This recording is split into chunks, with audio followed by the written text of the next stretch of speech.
All right. Hello, everyone. This is My Two Cents, and welcome to the August Patrons live stream. I do this once a month. Just have anyone who supports me on Patreon or any of the other platform donation is welcome to join in. This is your opportunity to talk to me and just talk about whatever y'all want to. Right now, I'm joined by two of my patrons, Mag and Night Shift 10,000. I'll give them each an opportunity to introduce themselves. Mag, go ahead. Hi, I'm Mag. I have a small channel. I'm making political stuff right now. I just did a BitChute one, and go see if you want.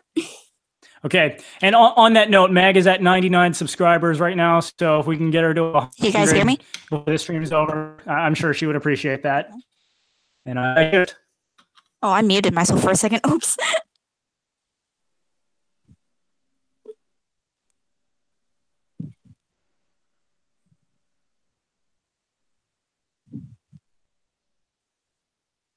audio. Yeah, I couldn't hear anything. What the hell was going on? Okay, I still hear you. If everyone's hearing us, can you please go ahead and comment in the chat? Yeah, if anyone can hear us, please comment in the chat box. Otherwise, if I need to reboot this stream, I will. I see nothing in the chat box. Yeah. Oh okay, no, wait, there's hear us. Americap DSW here. There, 2 cents has an echo. Okay. If I have an echo, I'm not sure. That might just if it starts botting, I'm not sure what I can do about that. Okay, so they can hear us. Night Shift. You still? Hello, Perfect. boys, girls, and those who sexually identify as My Two Cents. Name's Night Shift 10,000, and yes, as I said, this is going to be the last time I do the Mr. Dapperton intro. But my name's Night Shift 10,000. I don't really make content. I've just been on YouTube for a long time, and I love being on here. I love being part of this, and I love being part of this stream. That's all right. Well, glad to have you both.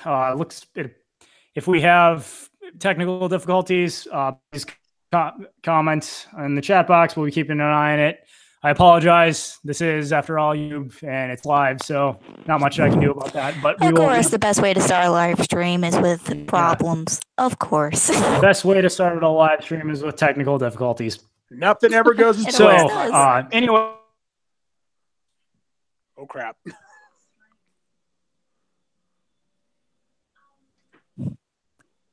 Did I just get muted? No, I hear you. I don't hear 2 cents. In Night Shift. If there is anything either of you would like to talk about.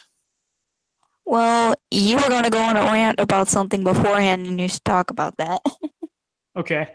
Well, I didn't actually have a rant, but no, I meant Nightshade. Okay. An opening tirade. No. 10 minutes from now, I shall wreak a terrible vengeance on this city. No one shall be spared. No one. Grueling foretelling of things to come. Anyway. Okay.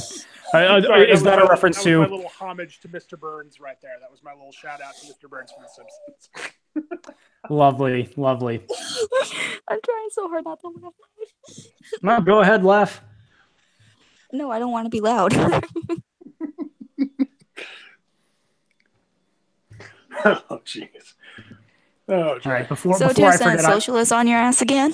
Oh yeah, yes. Okay, so I will talk about that quick. Before I forget, I'm getting the link to the new T-shirt, which I'm putting in the chat box now. Anyways, right before, if y'all are following me on Twitter, right before we got started here, Alexandria Ocasio-Cortez tweeted out that here. Let me pull it up. Yes, I love stuff from her. Okay, so she tweeted out, yes, thrilled to see that the New York Times chose to endorse at Zephyr Teachout. Now, I don't know who that is, but it's I guess it's someone who's running for attorney general in New York. And she says, a lot of folks talk tough on Trump, but Zephyr would be one of the few without direct power to act. She knows that we can't tackle 45 without tackling our shady system of money and politics.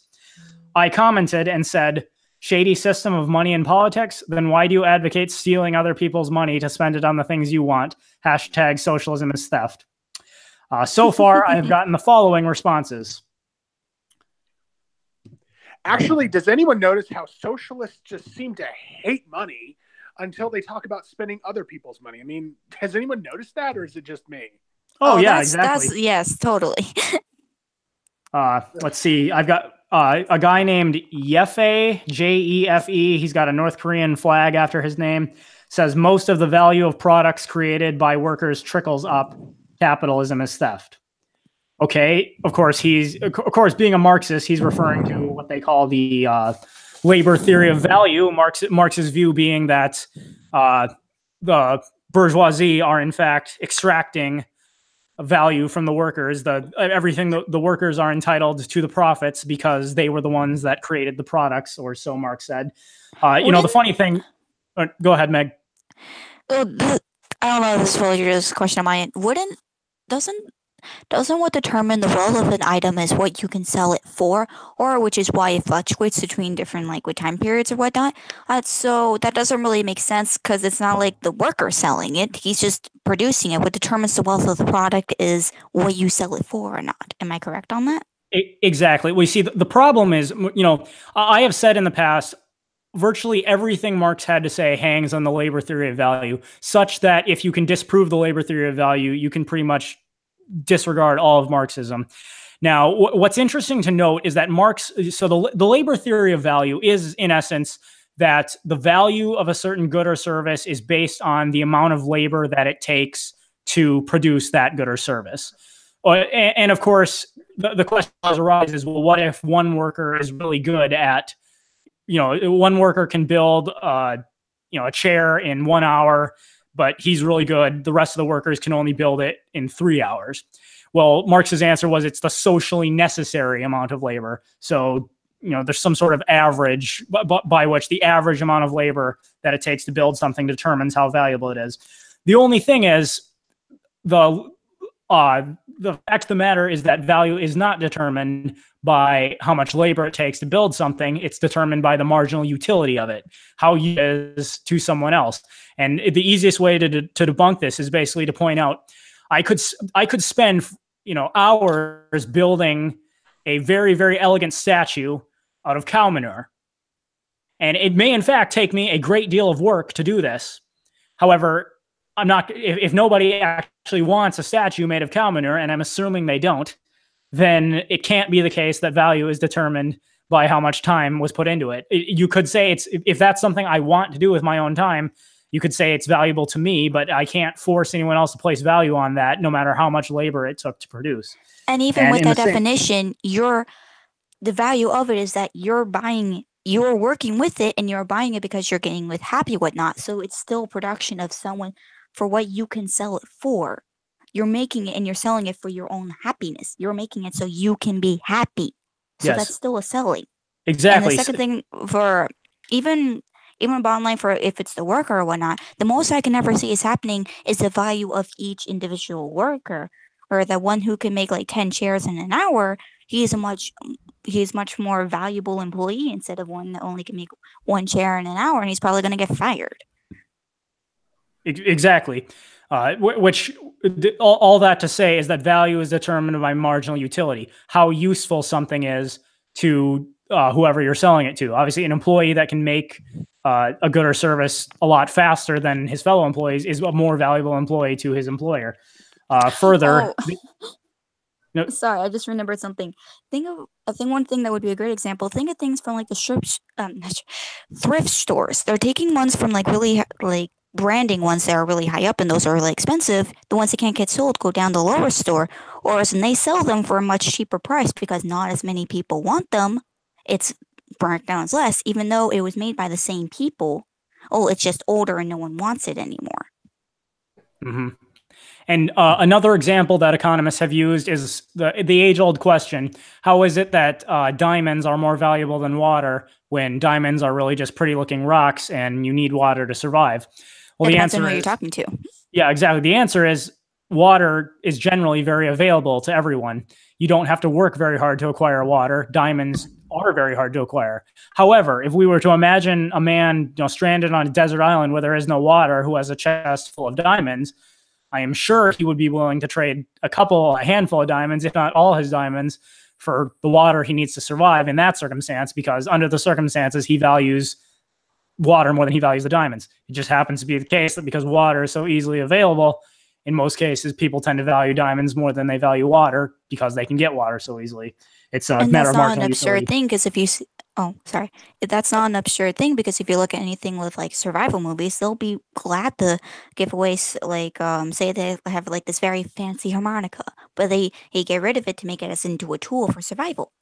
They got rid of the fancy harmonica that someone else would have wanted, but they made a tool to make it so they survived. So it's valuable for that. Okay. Just quickly, I see Americap has joined the chat. Hello, Americap. Hello. Hello. Hello. Thanks for joining us. Hey, bro. No problem. All right. Yo. And I guess finishing off that topic, I guess Night Shift and Americap, if you have anything to add, go ahead. I was just quick going to add, Marx was not actually the first person to propose the labor theory of value. Adam Smith, ironically enough, did hold a similar view. But what's interesting is that by the time Marx, what a lot of people don't realize is that Marx was not an economist. And in Marx's day, there was virtually no economist who even took him seriously. The Communist Manifesto, Das Kapital, those were popular from a political standpoint, but from an economic standpoint, they weren't. And Ludwig von Mises even wrote in response to Marx that it was his, actually, off the top of my head, I don't remember if it was Mises or Hayek who wrote this, but it was one of the two, wrote that Marx never published his third edition of Das Kapital. And he died before he published it. And it was Hayek's contention that the reason Marx never published his final edition is because after his second edition was published, a very famous paper by two other economists whose name escaped me at the moment, I'd have to look it up, but they published work regarding the marginal utility view of value. Essentially, that value is determined by marginal utility, not by the amount of labor that it takes to make something. Marx held off publishing his third edition because he didn't know how to respond to their assertion. And as a result, he never ended up publishing his final edition before he died. Beautiful. And why is everyone using them nowadays is my last question. All right, well, I'm going to let Night Shift and Americap chime in there. So I would just like to say that the subjectivity of, or there has to be some level of subjectivity and value, otherwise trade could not exist. And the reason why is because if everything is worth the exact same amount so let's say you put effort into a product and you work on that product, right? If that product is worth to you the same amount as the work put into it, why would you sell it to anybody? It doesn't make any sense. And why would anybody buy it? Why, if the money in my pocket took as much, basically is as valuable to me as the product, then why would I even bother trading it? Or exactly. Go ahead. No, yeah. In any sale, any trade, the only reason people voluntarily go forward with that is because they both value what the other person has. When you go to the convenience store and spend $1 on a newspaper, you're saying you value that newspaper more than you value the dollar. The store is saying they value the dollar more than they value the newspaper. There would be no reason for making the trade were that not the case. And that's why capitalism is the world's greatest wealth creator. People who think that capitalism is about greed and is about taking from the little guy and stuff like that don't understand capitalism. Is the reason why is because they don't understand that it actually creates wealth. And how it creates wealth is that because you both have gained from the transaction. You both have gained something from the transaction. If I go into the store and buy shoes because the shoes are worth more to me than the money, I've gained shoes that are more valuable to me than the money it took to buy them. And the shop owner also has created wealth because he has just received money that was more valuable to him than the shoes. Okay. And I just want to quick respond to a comment by Harry Alexander. I actually heard that it was only the first volume of Capital that was done by Marx. Works 2 and 3 were done by Engels after his death. I was looking through some research I've done in the past. I knew I had it here, so I'm actually going to read the quote. It was von Mises, not Hayek. But in 1949, Ludwig von Mises wrote in his work Human Action, quote, "Marx's own economic ideas are hardly more than a garbled version of Ricardianism. When Jevons and Menger, and those are the two economists I was referring to, inaugurated a new era of economic thought, his career as an author of economic writings had already come to an end. The first volume of Das Kapital had already been published several years previously. Marx's only reaction to the marginal theory of value was that he postponed the publication of later volumes of his main treatise." So yes, I guess it was the first edition of Das Kapital that had been published. Jevons and Menger posted their research regarding the marginal theory, utility theory of value, the subjective theory of value, whatever you want to call it. And Marx's result was he postponed putting out later editions because he didn't know how to. Well, and one of the big problems is, and what a lot of people don't realize, especially a lot of these people who are more communistically inclined, is that they're getting free market capitalism mixed up with corporatism and state capitalism. And which corporatism, it creates this, it kind of creates the system where it does kind of filter up. It does kind of build up towards, the top instead of trickling down. And real capitalism, real market capitalism has to do with the subjective value of labor. It has to do with the subjective value of market products. And it really does break down to that your labor is worth what it is worth to others. And it is all subjective. Value it's very subjective. And that's what real free market capitalism is all about. And that is why it is the best system. And even Marx himself, it seemed like he was writing a lot of his works based on not kind of his vision of what capitalism, or what he thought capitalism was. And really, it seemed like he was just writing it based on corporatism and not actual capitalism. And not a lot of the things he writes against were, in fact, the results of government, not the market. And I mean, the cycle of, it's ironic because the cycle of Marxism or even quote unquote democratic socialism, as the more moderates are trying to say these days, the cycle goes: the leftists blame something that the government did on capitalism. They demand that the government be given more power to fix this problem. The government, of course, receives more power. Of course, things don't get better. They subsequently blame capitalism and then argue that the government needs more power, and the cycle continues. So it basically goes on and on and on. The problem that the leftists were pointing to was in fact not the result of the market, but the government. They then claim the government needs more power to fix the problem, and the cycle repeats. Yeah, it's like blaming the gun for the mass shooting. It's like instead of the mass shooter. That's literally what it's like. Dark Conservatarian says in Super Chat, the labor value it is subjective, in my opinion. Yeah, the labor theory of value, the idea that value is based on the amount of labor that goes into it is, in fact, the subjective opinion of Karl Marx. So thank you very much for the Super Chat. That's the problem, too. Communism, it really does not value skill. It just, I mean, they claim that they want equality, but it's not true equality. It's just making everyone equal kind of at the bottom. It doesn't allow for any skill. That's the difference between with equality versus like with freedom or not, because equality, you can't make everyone be good, but you can make everyone awful. Under equality, you can't have people build up different skills and build up themselves like you can under capitalism or whatnot. Under freedom. Exactly. I mean, we're all basically equal at the bottom. We're all still at the bottom. Nobody's right. But no one wants to be at the bottom. Exactly. And that's the problem. Well, it's that's also one thing Well, if you look at the economics of freedom, which is essentially what I'm going to be talking about here, the reason why it works, the reason why capitalism works, one of the many reasons, the reason why free markets work, the reason why having just personal freedom in and of itself is good for the economy, is because people are able to choose what they want to do. And when people are allowed to choose what they want to do, they tend to be good at their job. If I can choose, like if I want to become a doctor and I become a doctor, because I wanted to become a doctor, I guarantee I'm going to do pretty damn good at my job. But if I wanted to become a doctor and I became, I don't know, a janitor, I'd be pretty pissed off at my life, and I'd probably be a terrible janitor. And I would, probably just beg to be fired because I'd hate my life for not being a doctor, right?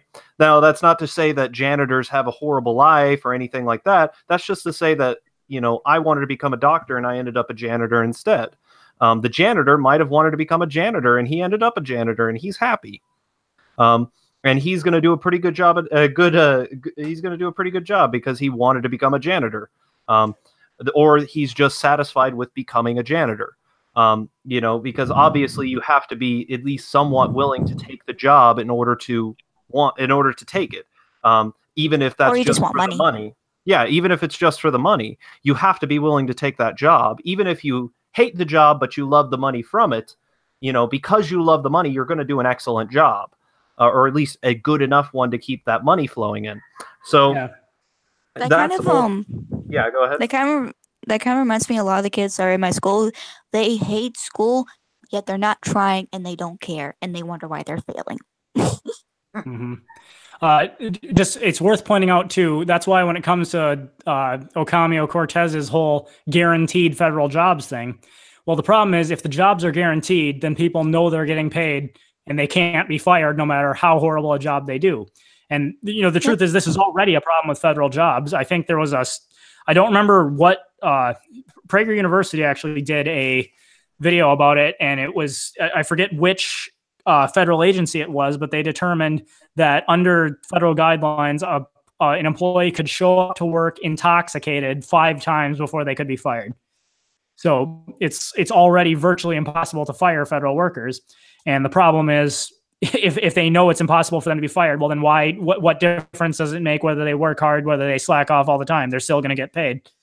Yep. There's a bit by a comedian named Dan Cummins, and I kid you not, I have no evidence that this guy is a libertarian, but if you listen to his stand-up specials, it almost kind of sounds like it. Like, well, go ahead. Well, there was even a movie that came out. Who saw the Macaulay Culkin Richie Rich movie? Did anyone see that? I didn't see it. I did not. In the movie, though, Richie Rich's dad basically ran a company that it was like a candy bar company or something like that. And they kept saying that the dad never fired people in his company because he believed that workers worked better if they knew they couldn't be fired. And that pretty much goes against every business model out there. That, like, if you know you cannot be fired, you are literally you're going to come into work and do absolutely nothing and still get paid. I mean, what sense does that actually make? What sense does that actually make? It makes absolutely no sense. So I mean, it was even something. I mean, that's what the whole Ocasio-Cortez, the federally assured jobs things reminds me of, is because with federally assured jobs, you can literally come into work, do nothing for 8 hours, and then just go home and still get paid for it. I mean, what sense does that make? Well, that doesn't even. What I don't understand is that why do people even do that in the first place? Is that you're going to be stuck in somewhere for 8 to 7 hours? You might as well just be home. Why are you there? Well, I don't get the point of like people that collecting welfare. It's like collecting welfare, even. Exactly. Like, it's like everyone's on freaking welfare now. Well, it's like even like my history teacher once said, nothing fuels success like the fear of failure. If you believe that if you have a fire under your ass, and if you fall and you fuck up and you're going to land right in that fire, guess who's not going to fall into the fire? You. That's actually why they say, like, you look at statistics and you'll find that the students, like the only demographic of students that never fail a course, like ever, are ones that are paying for it themselves. Oh, absolutely. Exactly. And in my video response to Ocasio-Cortez, I pointed out that in the countries where they do have quote unquote free education because it's funded by taxes, enrollment rates are lower and the number of people with degrees is lower. So it's just oh, go ahead. No, just a little thing off that. I still don't like school. I don't care. But the only reason that I'm even there to even work is because thank you to the dad, because he's been to other countries where they have shit education and they don't teach, which is like third world countries, because my dad has been there and he's talked about them. I care about my education, but I hate the school. The only reason I go is just because I know I need it. Actually, college gets better. In college, it actually does get better. That's what I hear that. I hear that a lot. No, it does. I promise you, it will get better. It will actually get better. So no. Oh yeah, when you're surrounded by people who actually want to be there, it is so much. It's so much better of an. It's not even the kids. It's teachers don't even want to be there. Well, that's the public school system for you. Yeah. That's the public school. Yeah, system. I know that. The teaching is crap. It does. It makes me wish we would just switch to a complete private education thing. Why can't we do that? Why can't we just have private education everywhere? I mean, the teachers want to be there. The students are working hard. It makes perfect sense, but no, of course, here in socialist America, we can't do that because reasons. Yeah. Well, what's funny is in the democratic socialist beloved country of Sweden, they actually have completely privatized education, and the results speak for themselves because the Swedish students are doing significantly better than American students. So. Oh yeah. Well, like people will always say, well, what about the poor students? How are they going to get an education? It's like, do you know how college works? Like, you get a scholarship. There are plenty of people who are willing to donate money to a student fund so that way poor students can go to school. Well, what about the kids that don't want to go to school? How are they going to get an education? They're just going to end up failures. Well, that's their parents' choice. If the parents don't give a shit and the kids don't give a shit, then why force them to go into college? Or not college, go into high school. Mm-hmm. And you're forcing a kid to do something they don't want to do. They're going to literally do nothing and be that stupid class clown. Which I fucking hate. One thing I just remember something. So I was in kind of like having a little circle debate, and the teacher asked us something. I wish I would get that same question now because I would answer it differently. But basically, they asked me, what would you guys think kids would do if kids were given the option to go to school or not? And I basically said the kids wouldn't come to school. I would change that answer. The kids that care about their education and future will want to go. Oh, and they do better than the kids that are forced to go. Yep. But that was like 3 years ago and I didn't know anything. Well, yeah, and it's insane because the schools are paid by the head. So like if you especially I remember at my high school, there was a couple of times where I had like a field trip or something along those lines, and I wasn't at school, or there was something and I forgot to excuse those absences. Well, all it took were 3 absences before they were sending letters to my parents saying that if I miss any more days, they're going to have us in court for truancy. Like, why is it that the government is getting involved with how my parents parent? Why the hell are they getting involved in our personal lives? And my mom was pissed because she's a libertarian too. And she was like, what the hell? This is my kid. Why do I have to answer to the government to, why can't I decide how to raise my kid? Do they not think I know how to raise my kid? Like, you know what's funnier? I remember because I've had so many times for like police force or something else, or what do they call it? Social services, I think they call it, try to get me away from my parents. And I literally remember my dad saying one time, because he was just getting a talk down from like these 20-year-olds to my dad who's like almost 50. And my dad said, what do these 20-year-olds know anything about raising a child? Well, I am so much more older than you. Why are you telling me how to raise my own goddamn kids? He didn't say that to their faces, but I heard him say that to my mom. That's not exactly what he said, but it was pretty much summing it up. Okay. Government workers are morons. That's pretty much, yes. Tell your dad that. That's the only thing that needs to be said. Government he already knows that. Are unanimous. They're pretty much universally morons. Oh yeah. Go into a DMV. It's like a fucking circus. Go into the DMV. It's the cheapest entertainment you'll find. Just the stupidest people in the world doing the simplest jobs possible and still fucking it up. Yep. I get more, to be honest, whenever I go to the DMV, I get more entertainment watching the people who are because how my DMV works is, I don't know if this is for everyone, but basically people are waiting for their number. They have all these chairs and whatnot. I get more entertainment watching the other people doing their own entertainment thing. I remember last time I went, someone was literally playing a game. I was just watching from behind, even though I seen the whole game. I was like, I'm going to watch this guy creepily from behind. It sounds weird, but there's nothing else to do. The last time I was at the DMV, I walked in and literally all the workers are sitting in the waiting room watching TV, and they said our system is down, so we can't do any all appointments, all people in line, all everything. We can't do anything right now. Well, when is the system going to be working again? We don't know. Maintenance guys got to come, but we don't know. It's they're literally getting paid to just sit there and watch TV because the system's not working, but they have no idea who's going to fix it or when it's going to get fixed. It's wow. It's kind of I find I usually see most government employees as kind of like zoo animals. They've just been in the cage so long that they don't know how to survive on their own. They've just lost all that's how my dad feels about with like Oh my god, that's the best. I true. remember like with I remember my dad talking about with people who are like on welfare or whatnot. Like a lot of people who choose not to go on the welfare or whatnot, even though they could, is because as they know once they get in there, they can't really get out and they don't really want to ever get out.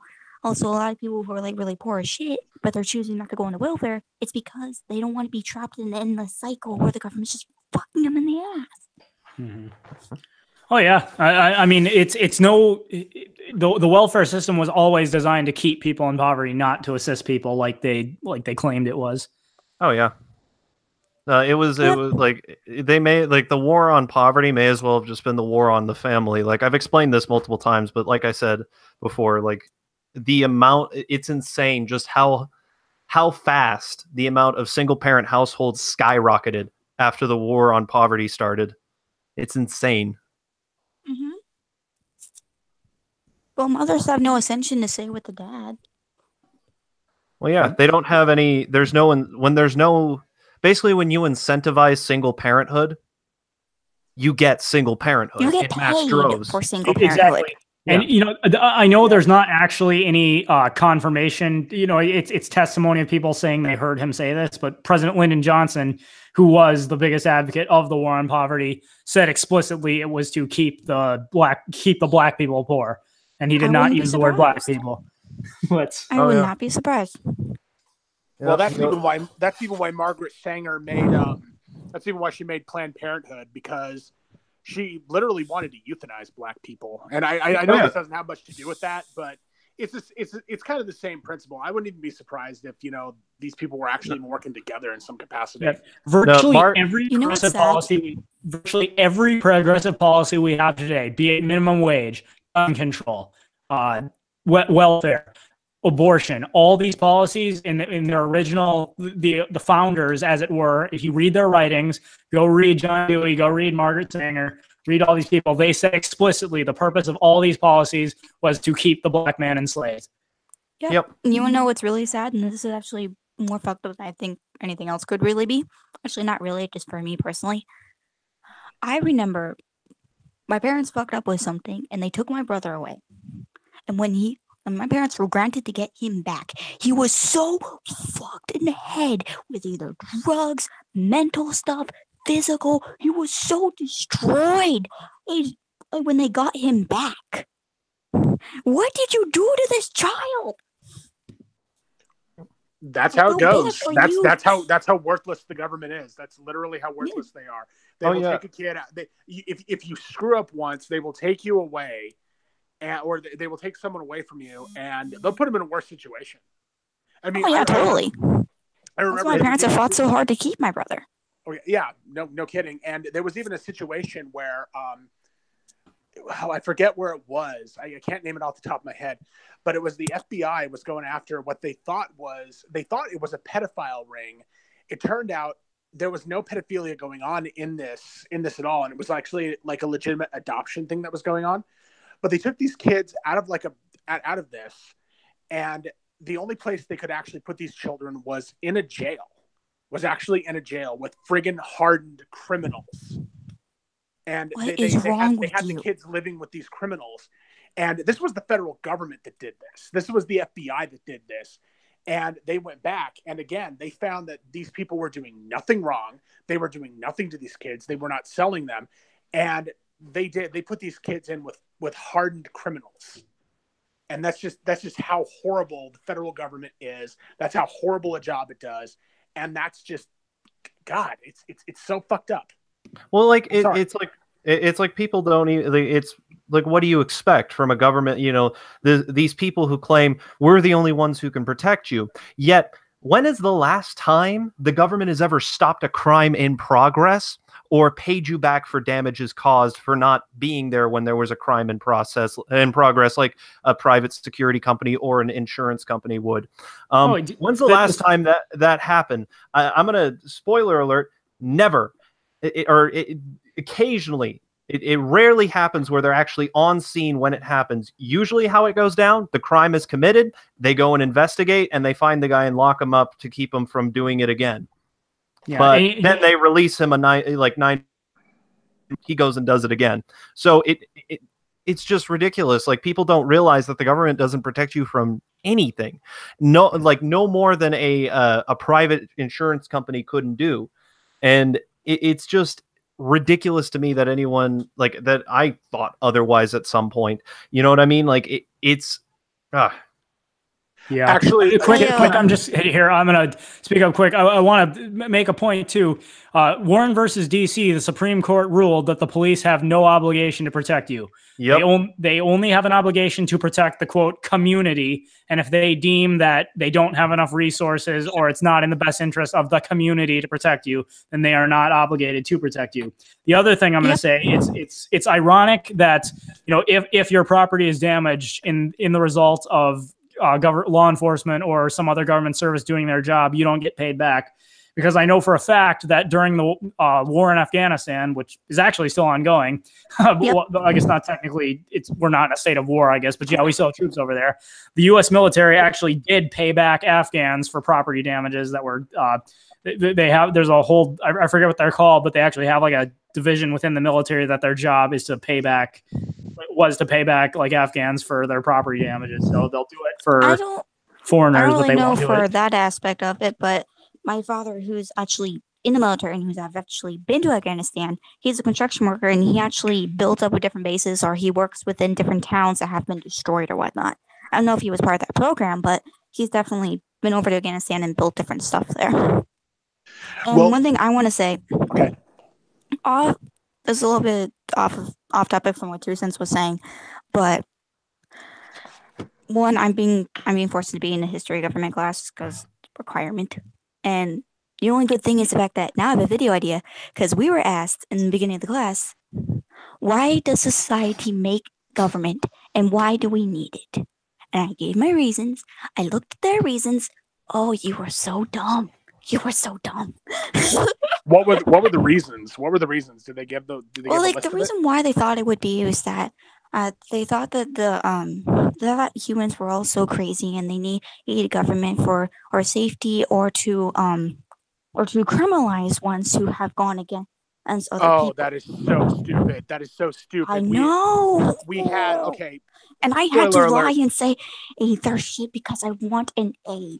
Like, well, here's the thing. One thing to bring up is for literally millions of years before the Neolithic Revolution, humans were anarchistic. We had no laws. We had no government. Back in the Paleolithic era, we were anarchistic completely. And I even presented something like this. Well, I even presented these points when I was actually debating for anarchism and anarcho-capitalism in one of my classes in college once. And I even brought this up and I used it as an example that for millions of years, humans were anarchistic during the Paleolithic era. And for that time, human-to-human fatalities, basically human-on-human violence that led to fatalities, were only 2% of how we died. It was literally only 2% of how we died. 98%. I'm not surprised. 98% of fatalities was caused by something else, but only 2% of it was internal violence. That skyrocketed to 7% when we entered the Neolithic Revolution and we started state-level societies. That's literally when that happened. And so, in any other case, please bring that. I don't know about what. I will bring that up. And yeah. I was actually, when I was in the classroom, because we had some time to actually discuss, I was bringing up some points like, say, for example, one of the ones I use is if I see one of my neighbors is like someone stealing one of my neighbor's TV, I'm going to go over there with my gun and point to him, hey, you better let go of that damn TV. And because these are they're big scaredy cats, he's going to drop the TV and run his ass. But of course, I put up a gun and no! Fuck off. Yeah, I know, right? Sorry, I swear. Okay. It is probably too late at this point. However, I have noticed that the higher the number of F words, the more likely that the team is. So I know, I'm sorry. On those. Yeah, sorry about that. All right, actually, no problem. Actually, I wanted to add on to Americap's point of how useless government is, because I actually even have a personal story of my own on how useless it can be. And I had something very valuable stolen from me once, And I was actually giving this couple a ride in my car because their car broke down, and I had something really valuable to me in the back seat, and I gave them a ride. I helped them out, and it turned out that one of them actually stole something from me that was really valuable.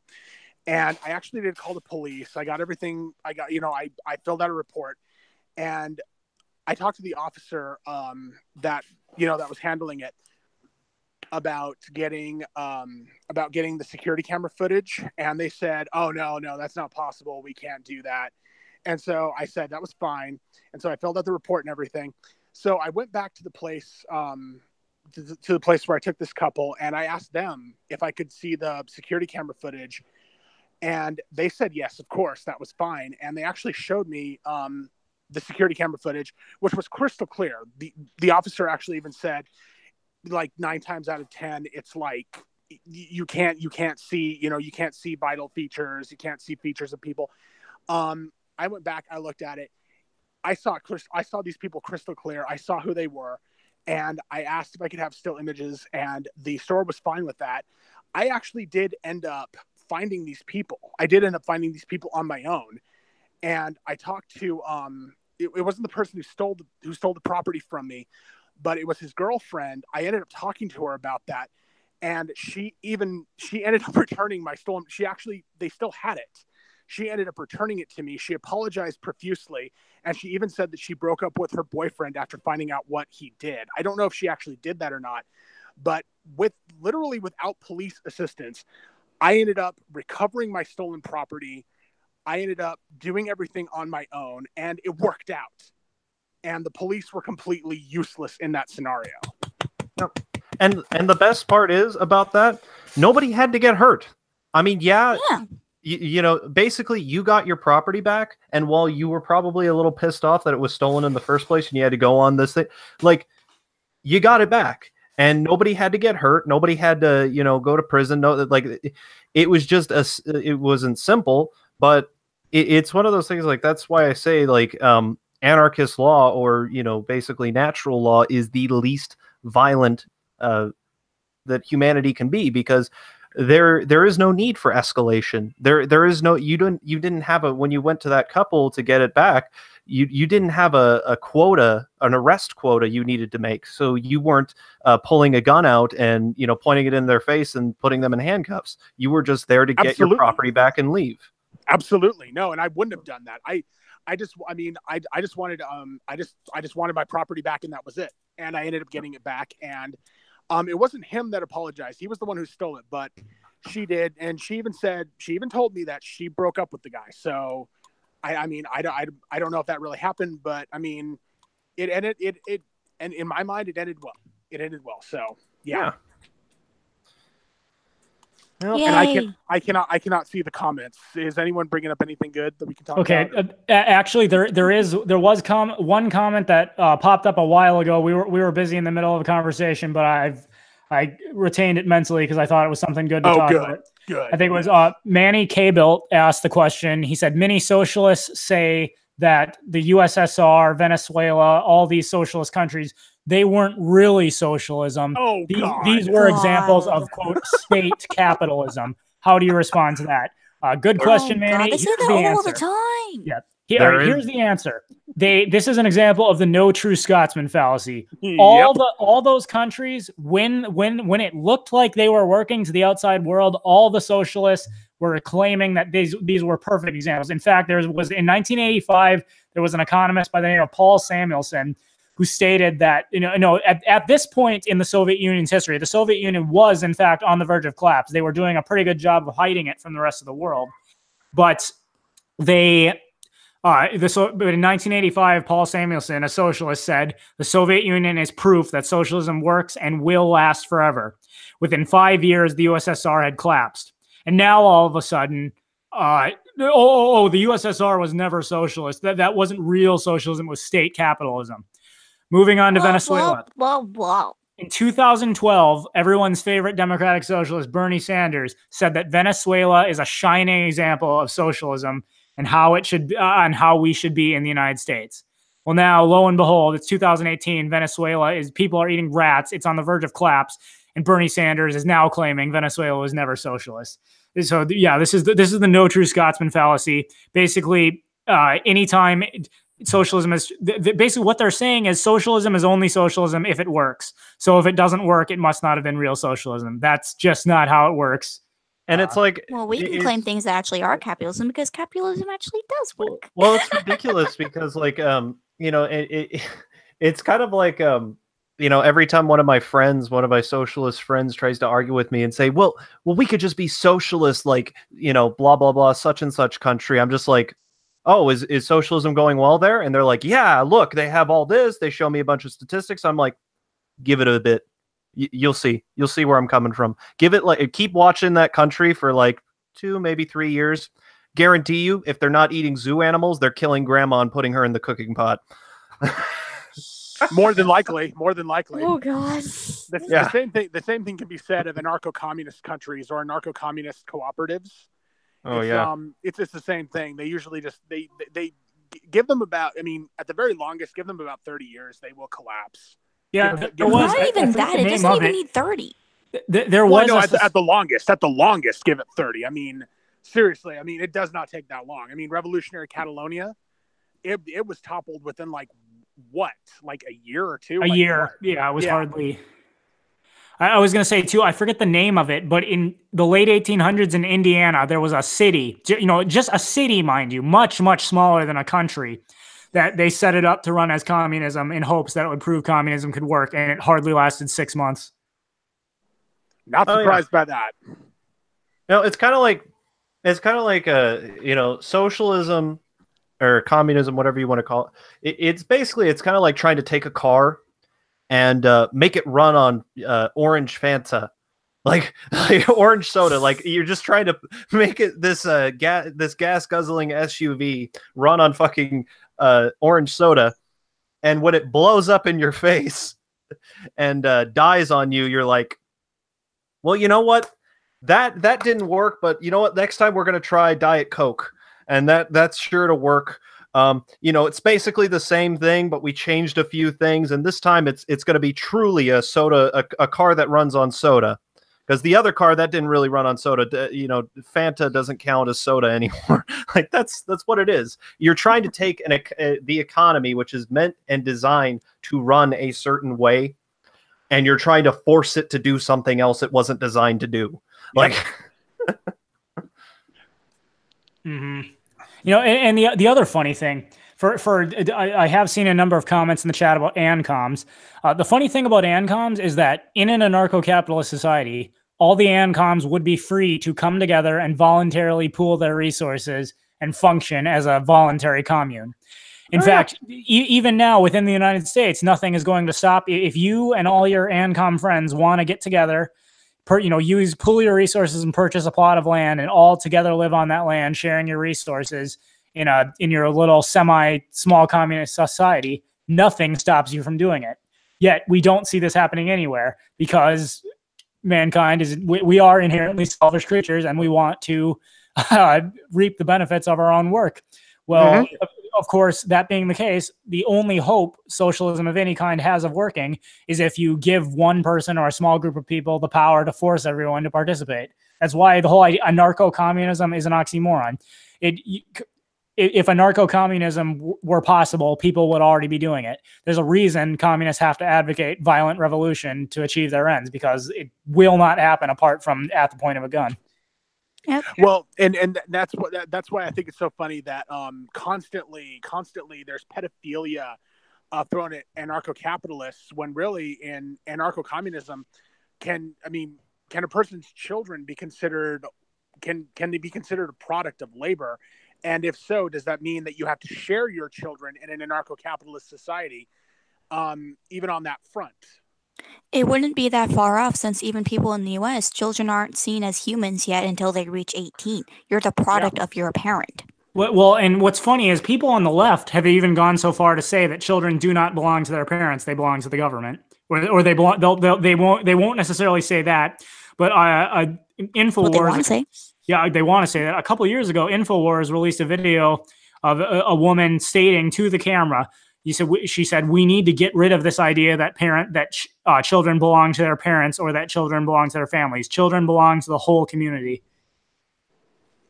Wow, that's some 1984 BS right that's there. The worst circle jerking ever. Like that's actually funny that you mentioned that, because like a lot of people claim that Hitler was a family man, right? No, he wasn't. He didn't give a shit about the family. The way they twisted it around was, well, it's not true. He viewed the family unit as a tool of the state. In other words, the family unit's duty was to produce children, produce offspring for, the Fuhrer, for the race or whatever, and to basically keep feeding the government machine is how he viewed the family unit, and that was their only duty. And so he viewed the family as basically property of the state. Oh my God. Does everyone know who Peter Kropotkin is? Say that again? Does everyone know who Peter Kropotkin is? I do not. I don't. He is the founder of what we would consider anarcho-communism. He's the person that literally invented it. He said something that was almost identical. He basically said that the family unit and that children were meant to not the state. It was not to fuel the state, but they were almost like a property and product of the commune, or what would be the communist commune, and that they were to be like shared by the commune. That's pretty much what he said, and that's almost identical to what Hitler said. Wow, that's actually kind of freaky. Yeah, no, people often forget that Hitler was not a cat. Like, people say, oh yeah, Hitler was a right-wing dictator. No, he wasn't. No. He was a corporatist dictator, which I guess is somewhat right-wing, but not really. Hitler was to the right of Marx, but just because he was to the right of Marx does not mean he wasn't on the left. Oh yeah. No, fascism, like, people don't even understand what fascism really is. Fascism is, it's a product of socialism. It's the idea of the individual giving up their own personal wants, needs, and desires to the wants, needs, and desires of the collective, and then the collective giving up their own wants, needs, and desires to the state. That's what, according to the literal, like, philosophical founder of fascism, Giovanni Gentile, envisioned. He was and he ghost wrote the book on fascism with Mussolini, who they came up, and that's what fascism is. It's collectivism. It's basically a form of collectivism where even the collective gives up its power to the state. And that's basically the entire collective acting as a tool for the state is what fascism is. And that's why, like, every time I see, like, all these commies, like, these ANCOMs come out and they're like, down with the fascists, down with the Nazis, all this stuff. I'm like, they are fascists. Yeah, I'm like, you're not that much different. You guys should join a band together. Like you guys are on the same level. You just don't realize it. It's Sargon's Law at the extreme. Hey, hang on, quick. I'm going to pause everybody quickly. I see Scorch88 has joined us. Hello, Scorch88. You there? Yep, I'm here. Hello. Okay, thank you for joining. Oh, okay, unfortunately, he kind of came like 6 minutes to the end. Yeah, we can push it a little over time here to finish. This is a good conversation. So go ahead, pick up where you were. Night Shift, I think you were talking. Oh, no, I was just saying Scorch88 was here. I was just bringing attention to that. Okay. Oh, excellent. Okay. Another thing I was going to quick bring up is another thing that people don't seem to realize is that most collectivists don't realize until it's too late is that once the collective is more important than the individual, no individual is valuable. And I think back to a very short Twitter exchange. I try to keep my Twitter exchanges short because it's a black hole you'll never escape from. But I commented on a post that Richard Spencer, the leader of the so-called alt-right, had posted, and one of his hardcore fans got into it with me. And basically what this guy ended up saying was, he said, screw all, we exchanged a few Twitter posts, and he said, you know what, screw all this. I don't care about right and wrong. I don't care about morality. I just want what I want. And I want white people to have guns. And I want a white society with white people holding guns. And I don't care about right and wrong. That's what I want. And I'm going to do whatever it takes to get it. And my question to him was, I said, very well, what are you going to do when the white people in power decide they no longer need you? And his question and his response was, he says, so long as white people have the guns, I have nothing to fear. And, I ended the conversation there. BS. But that is BS. Everyone talks about how many Jews were murdered by the Nazis. Think about do you know how many Germans were murdered by the Nazis? the thing was, once for the Nazis, the German collective may have been important, but individual German lives didn't matter at all. There were literally Germans in hospital beds who were actively euthanized because there's not enough money to, the Wehrmacht soldiers on the Eastern Front, they need rifles. We don't have enough money to, give little Timmy the medicine he needs, but the Wehrmacht need their weapons. Literally, the hospitals would kill the kid in the hospital bed. They would send his ashes to the parents with a letter saying, essentially, thank you for your service. The Wehrmacht now has the weapons they need. Okay, and also kind of speaking of that, with Hitler now, how many people died under Stalin? That's the only thing I'm going to bring up. Well, and even then, that kid in England who was killed by the healthcare. We were talking about that last time. Yeah, Alfie Evans. A lot like that. That sounds a lot. Well, yeah. Well, it's like basically when you look at the alt-right, basically the only difference between basically Hitler's Germany and Stalin's Russia is that Stalin divided people based along class lines, and Hitler divided them amongst racial lines. And at the end of the day, and that's essentially how collectivism works. It's an us versus them mentality, which is very attractive to a lot of people. And the reason why is because, for instance, in Germany, when you divide everyone as, Jews against, the Aryans or whatever, the undesirables versus the Aryan race. Well, guess what? At that point, you've basically made even the dumbest, stupidest, most worthless German better than the smartest, richest, most talented Jew.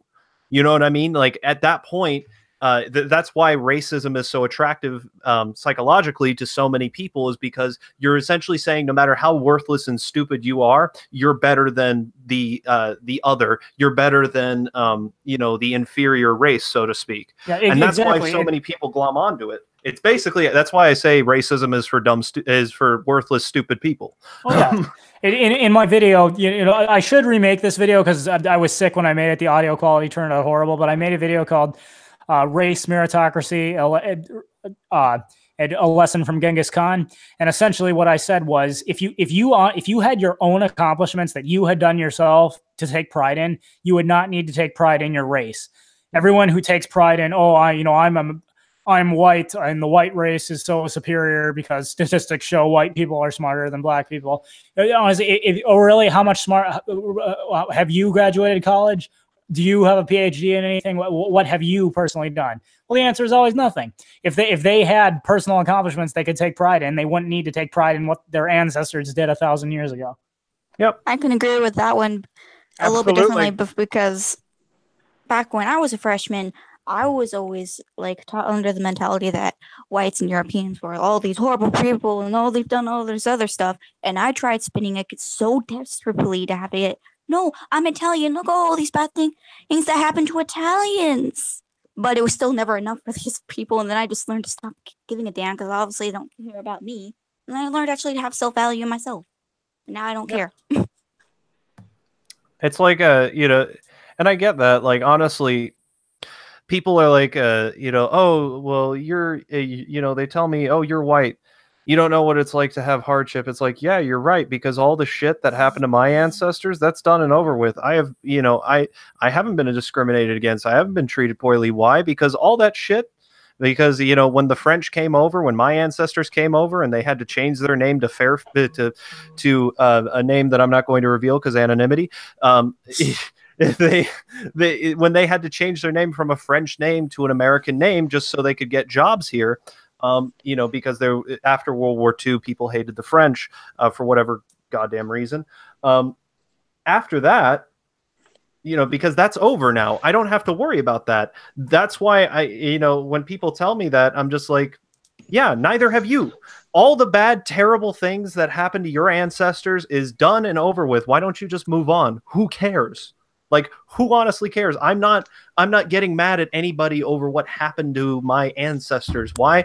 Because it's in the past. I don't even think about it that often. I really don't. And I don't see how anyone could. I don't even have the energy for grudges. I can't imagine being angry all the time over something that didn't even happen to me personally. Well, and it's kind of fruitless to even be angry about that in the first place, because, I mean, you're bringing a lot of light to the persecution, but not to the overcoming of the persecution. Because here's the thing: even though your ancestors might have been persecuted, they overcame it. They manned and womaned up. They got beyond it, and bring a little light to that. Bring a little light to the fact that your ancestors, they got beyond it. They were strong enough to deal with it. They were strong enough to rise above it, and they got beyond it. And by you bringing attention to the hardship and whatnot, bitching about the hardship, you're really bringing down what they did. You're really bringing down what your ancestors went through. Oh yeah. For my family, when they first came here, my grandmother, my great grandmother, didn't know a whit of English. But someone told her one day, if you want your family to survive here, you have to learn the language. And that's what my grandmother did. She learned the language. She made sure her kids learned the language. And now that was the foundation for my entire family. But instead of internalizing it, I took it as a motivation, as my grandmother was very powerful. Oh, she was very smart. She cared about education. I use it as a motivation, not as I'm sad and pathetic. Like, and look at me. I'm a black person in Norway. Yeah, I get that. Totally get that. All right. Well, on that note, we have reached about the end of the hour, so I'm going to quick make some announcements. Then I will let you guys each give yourself a shout out. If anyone in the chat has anything else to say, now's the time to post it. But just some quick channel announcements. Thank you, everyone who watched 2 Day with 2 Cents on BitChute yesterday. I'm told that it actually was on the front page of BitChute for a little while, so thank you on that end. However, I did get a lot of complaints that BitChute still does not work on mobile phones. So I did repost it on YouTube today, and from this point forward, I will periodically be releasing videos early on BitChute, but they will continue. There will be no BitChute exclusives until such time as it starts to work on mobile. Other than that, as I said, there's a new T-shirt in the My 2 Cents Teespring store. I posted a link for it earlier, and thank you. I got a couple new patrons this weekend. 2 new ones. First, let me quick check. First one's name Popular. Yes, the first one is by the name of, my computer would just quit loading. Popaz, and the other, and the Popaz actually pledged via BitChute. So for all those who, if there's anyone who's uncomfortable with Patreon or is looking for another way to donate, you can donate through BitChute using PayPal. The other new patron is Stephen Locke. So if you can't on either one of those, you can do also in the super chats. That's what I do. Yeah, Mag gives her donations via super chat. Thank you to Dark Conservatarian who did a super chat earlier. So thank you to all the new patrons. Also, anyone else who would like to get on this, we have them once a month. All it takes $1 a month. Patreon, BitChute, PayPal, or super chats, or whatever donation method you'd like to use. Thank you so much to all patrons, those that can be here, those that can't. You're really, like I said, with the exception of the live streams, every video I've put out for the past 2 months has been demonetized. So you guys are really making this channel possible. I appreciate it so much. Good, absolutely. Okay, I appreciate you all so much, and I will give you all, so for all the patrons that are here, I'll give you a chance to give yourself a shout out, as always, alphabetically. So Americap, you're up first.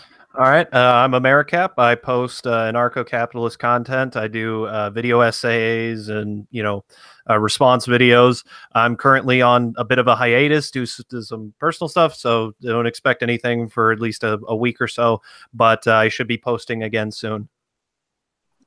That's all it. Right. And I will post everyone's links in the description once this is over. Mag. Hi, I'm Mag. I post just different ANCAP stuff. I recently just did actually a BitChute video that I hope it does a little better. And actually, I'm at 99. I'm so close. If you guys can help me, that'd be very Get her another appreciated. subscriber. Get her another subscriber. Come on, get subscribing people. All right. I don't want to beg to subscriber. It's like, oh, but I want it though. But I don't No, want to be a let beggar. me do it. Let me say it. Get this woman a subscriber. Get this girl a subscriber. Come on. Do it. Do it. Do it. All right. With that, Night Shift. All right, Night Shift 10,000 again. I don't produce content as of yet. I'm kind of hoping to maybe collab something with My 2 Cents. That'd be really cool. And on that note, as an elite level patron, he is entitled to 1 collab per month. So he will be appearing in videos starting next month. Absolutely awesome. And but again, I'm not really a content creator. However, I would like to give a shout out to someone who is. She's kind of my weekly hottie. I mean, I know that that's My 2 Cents thing, but she's kind of my weekly hottie, and her name is Rosanna Pansino. She does a channel called Nerdy Nummies. She already has a lot of subscribers. I'm sure that a lot of people here might be even subscribed to her. But for anyone who isn't, please give her a subscribe, give her a shout out. Again, she is my weekly hottie. She is my YouTube crush, actually. And so, yeah, that's it. That's my thing. All right. I remember her. Sounds good. Scorch 88. You're still muted, man. Oh, Muted. sorry. No, I'm good. I got others there. Sorry. All right. Thanks everybody for being here. Glad to be here, brother. All right. And as always, that is My 2 Cents. So take it for what's worth.